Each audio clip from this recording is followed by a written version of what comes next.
Mainit na sinalubong si Kim Chiu ng kanyang mga tagahanga sa Cebu.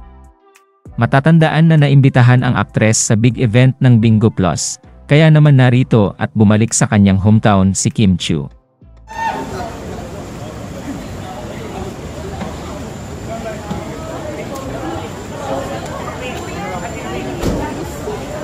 Bye-bye, Kim! Bye, Kim! Bye, Kim!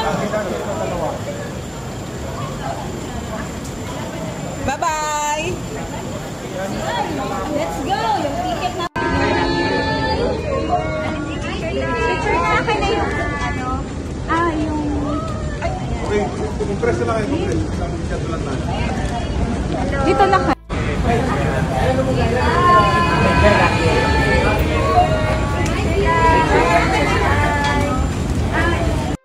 Samantala spotted naman si Kim Chiu na nakikipagtsikahan sa mag-asawang Vice Ganda at Ayon Perez. Narito at panoorin natin ang kanilang pag-uusap.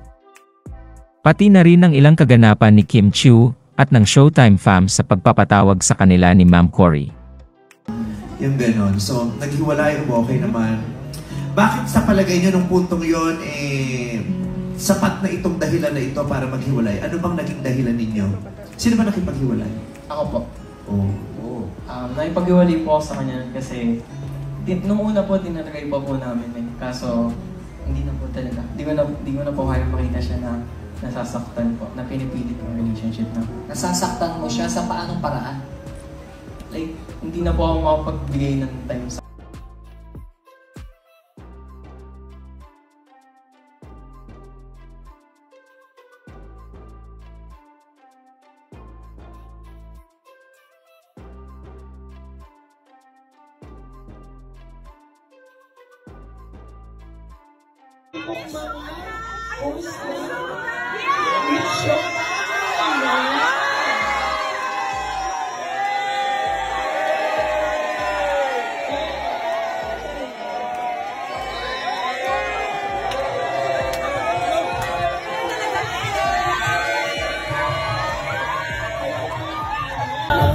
This is your show, this is your time.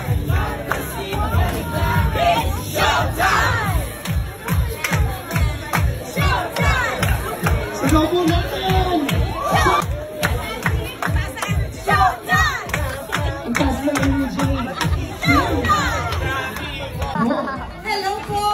Magandang hapon po sa inyong lahat. Very happy na makita po kayong lahat dito. Salamat po sa pagdalo nyo. At syempre, thank you for the love and support sa buong It's Showtime family. Mahal po namin kayo. Lipay mo na nakita ko na po. Nalipay po me. Nalipay mo? Lipay tayo. Ba kami? Yes!